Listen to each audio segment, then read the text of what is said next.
আমাদের বাঙালিদের তিন ঋতুতে তিনটি পছন্দের জিনিসগুলো হলো গ্রীষ্মের আম, বর্ষার ইলিশ আর শীতের রকমারি সবজি।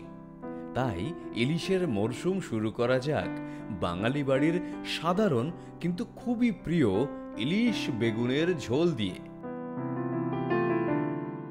প্রথমেই ইলিশ মাছগুলোকে লবণ আর হলুদ দিয়ে মাখিয়ে নেব।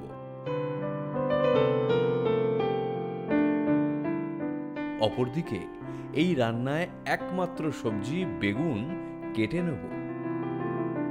কিছু কাঁচা লঙ্কাও লাগবে। একটা ছোট বাটিতে লবণ, হলুদ গুঁড়ো আর জল মিশিয়ে নেব।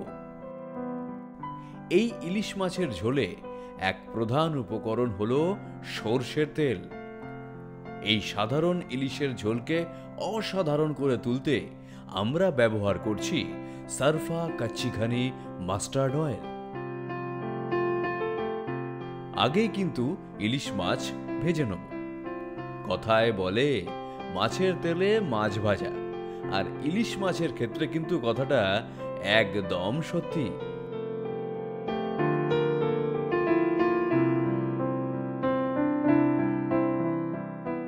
ইলিশ মাছ ভাজা হচ্ছে, আর ইলিশ মাছ ভাজা না খেলে হয় বলো?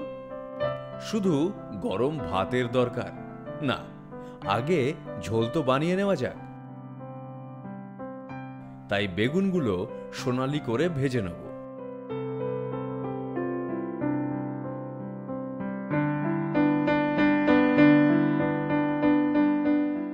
কালো জিরা আর কাঁচা লঙ্কা হালকা করে ভেজে নেব। ভাজা হয়ে এলে লবণ আর হলুদের মিশ্রণটা দিয়ে দেব। এবার ঝোল যেমন পছন্দ করো সেই অনুযায়ী জল দিও। জল ফুটে উঠলে প্রথমে ভাজা বেগুনগুলো দিয়ে দেব।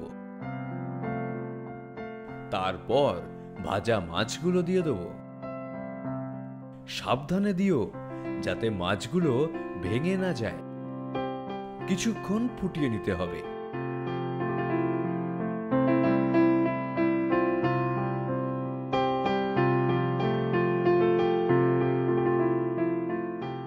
আমরা গরম ভাত নিয়ে তৈরি।